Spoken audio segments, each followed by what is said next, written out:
In this day and age, we're constantly hearing about entrepreneurs raising hundreds of millions of dollars from investors. However, most startup entrepreneurs have absolutely no idea how to pitch their startups. So in this video, we're going to be tackling the 3 ways to pitch your startup to investors to increase your chances of success. Let's go. So welcome back to the show, everyone. My name is Christian Peverelli. I'm the co-founder of We Are No Code. If you haven't subscribed to this channel already, please do so. We would be so happy to have you in our community. This channel is fully dedicated to empowering non-technical entrepreneurs and teaching them how to build their companies in the digital age without having any technical skills at all. So I've been very fortunate in my career to be able to both build startups from the ground up and pitch investors, raise capital from investors, but I also got the chance to be the director of a startup program who helped more than 100 founders go on to raise more than $50 million.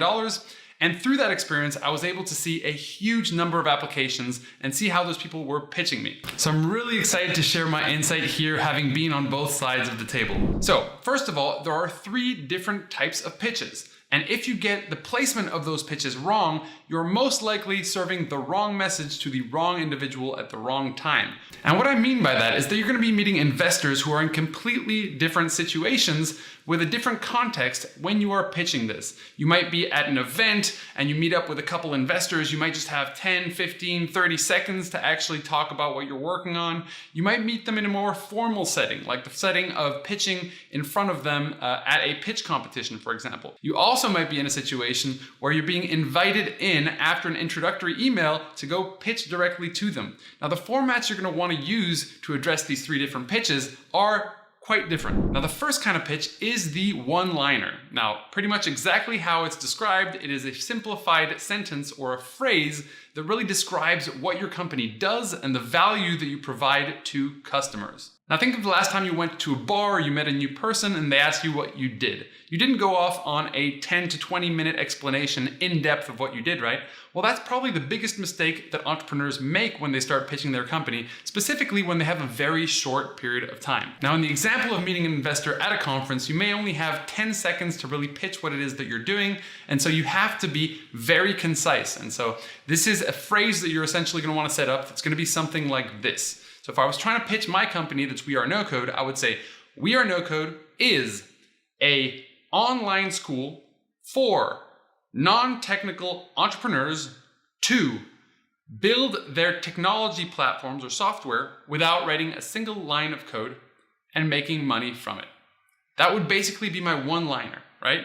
Now make note, there were 3 things. The first thing was concisely what the company is as a company. Then, describing very specifically the target market, non-technical entrepreneurs or startup founders. And then third of all, really insisting on the value that those people get from going through our program. Now in this one-line description, you want to be as clear as possible. So you're going to want to stay away from any kind of jargon, machine learning, blockchain, all these different things.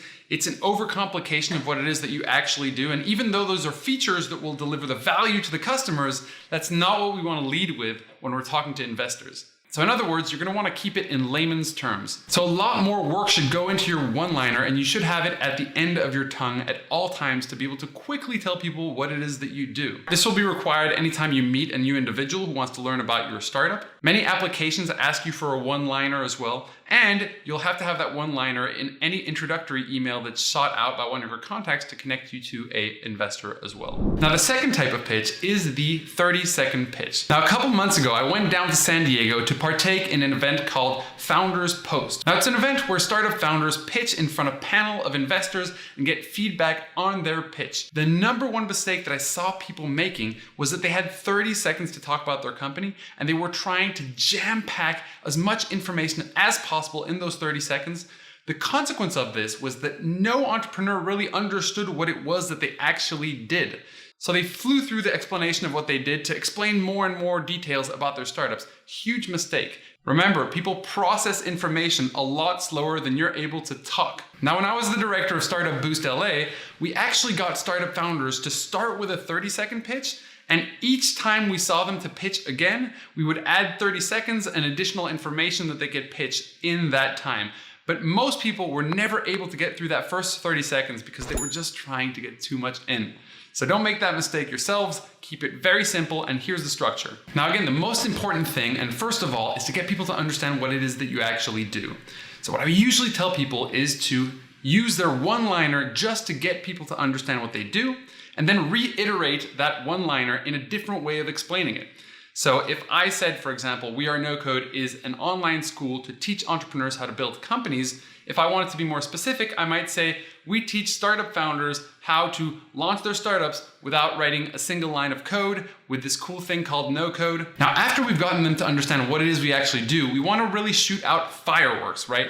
We probably took 10 seconds to just explain that, and now we really want to excite investors with a couple big fireworks. And the aim of these fireworks are to grasp the investor's attention and to get him or her to contact you back for a second meeting. So the fireworks are basically the highlights of your startups that might grasp the attention of the investor. So if you have great traction, whether that be revenue or loads of users, that's probably what it is that you want to lead with. If you have a terrific team of people who have years building products like this in the past, then you should mention that. If you're getting a huge amount of reorders or referrals from customers, or if you have amazing testimonials, or if you have actual results of your product bringing the value that you promise, those are the kind of highlights that they're going to be excited to hear about. A funny story was when we were teaching an entrepreneur how to pitch his company, and he was only 2 weeks away from being on stage at Google pitching in front of a bunch of investors, we found out that basically he had a track record selling $60 million worth of the specific item that he was going to be selling the new version of under his own company. So obviously that's a very good validator that you have a great chance and that you're the perfect team to be able to pull this thing off. And that, in the end of the day, is what investors are looking for. And so those are kind of the fireworks that you're looking to present. If you don't have hard ones like lots of users or lots of revenue, you're gonna have to get more creative. That's totally fine. But the aim here is really to just get the attention of the investor so that you get a meeting to begin with. And this really leads us to the third kind of pitch, which is actually getting in front of investors, having, let's say, 30 minutes of time to be able to pitch those investors and talk about your startup, maybe in their offices, maybe at a cafe. So this is the 3-minute pitch. Now for the 3-minute pitch, this is usually a pitch that you're gonna use during the meeting and which will be accompanied with a deck. And the deck you're actually gonna create, so the presentation that you're gonna create, is gonna be very different than a pitch deck that you would send on to investors. So there are really two kinds of pitch decks. The first one is a pitch deck that needs to speak without you in the room at all. So it has a little bit more text, and it's gonna really bring people through that main narrative of the story without you being in the room. Why? Because most of the time you won't. Your deck is simply gonna get forwarded from one investor to another investor, and that person will not have much context. Now for the sake of pitching your 3-minute pitch, your deck is gonna be mainly big numbers and images that are gonna help support the points that you're making as you're speaking and will simply complement them. So again, it's gonna be very different, and if you send this one to someone, it will be out of context. They will not understand the narrative of what you are actually pitching. Now, a lot of science has gone behind building pitch decks, and so I won't get too much into that. Guy Kawasaki actually has an amazing sort of outline where he has the 10 most important slides to have in an investor pitch, and so we'll follow a very similar structure as that. We're talking about the problem, we're talking about the solution, we're explaining the product and value proposition, which essentially says, how do I solve the problem for this specific customer? And very quickly after that, you're gonna want to talk about the business model, so how you're actually making money, explain a little bit more about the market size, so the potential that there is in this market to make a large amount of money. You're also gonna want to talk about the go-to-market strategy, how you're actually gonna go out there and get paying customers. What is the strategy behind that? And hopefully you have indicators that that strategy is already working for you. Then you're gonna wanna quickly talk about the competitive landscape. So saying you have no competitors is really going to lose credibility with investors. Then we're gonna jump into the management team or just the team, where we're gonna talk about the roles that each individual has. Usually you're gonna present 1 to 3 people in this slide, and make sure to let them know why you're the perfect team to be able to take on this specific market. Then you're gonna wanna talk about the traction or the revenue or a revenue forecast. And then you talk about the current status of the company, the future milestones, and what you need to get there. Now remember that on each one of these slides, you're gonna want to be very concise and simplified. Don't try to say 5 or 6 things on one slide. It's almost like one slide should have 2 points maximum. Because remember, the end of your 3-minute pitch is not about getting someone to write you a check on the spot. It's really about opening up a conversation, and then way more questions are going to come in from the investor anyway. It's just the beginning of a conversation, the beginning of a relationship.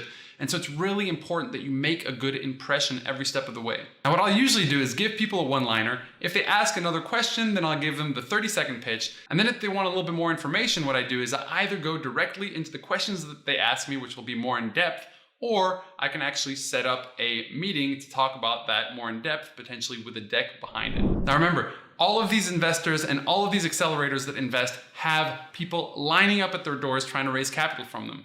And so you have to find ways to stand out in that environment. Now, the best way to stand out there is to have traction or revenue. You should not be trying to raise capital until you've actually proven out your model and have gotten first paying customers, simply because most of the deals these days are going towards people who have revenue. Wing Capital back in the day made a study where they looked at 5,700 deals. And in this study, they found that most deals were going towards companies that had revenue already. So back in 2010, that was only 10% of the companies. By 2017, that was more than 50% of companies. And these days, it's really important to have revenue. Remember, my friends, the biggest goal of the pitch is to express what's happening in your company. If you haven't yet built a company, I highly recommend that you go out there, start building. We have a program where we teach non-technical founders how to build their software, how to launch it in the market and get their first paying customer. So if you haven't done that work yet, you might just be too early to talk to investors. These people are no longer investing in entrepreneurs who do not have proof of concept. Now, it doesn't mean you have to have hundreds of millions of users every day. It just means that you have to have done all the work to get prepared for them. And I want to take a second to get everyone to sit in the shoes of an investor or an accelerator that is choosing a small number of startups to put all of their energy or money in. When I was running the accelerator program, every time I'd speak at a panel about what we were doing, I would have a line full of entrepreneurs who wanted to talk to me after I would present on stage. And usually I would take away very little from each interaction because the founder himself was trying to go so in depth with everything that he or she did that I took away very little. So remember, you only have to leave them with the key information that they need to be able to figure out whether this might be a good fit for their fund or for their investment style, and leave them enough fireworks to be able to be excited to have a next meeting with you. There are only two kinds of founders in this world when it comes to raising money. The kind who are running after investors all day long, trying to get their attention, trying to get answers from them. And there are those who are going to build their company regardless and would be happy to partner with those investors. Now, I'm sure you can guess which entrepreneur is getting chased after by these investors. If you want more tricks and tips for entrepreneurship, check out these two videos. Thanks for joining us today. Follow, subscribe. I love you.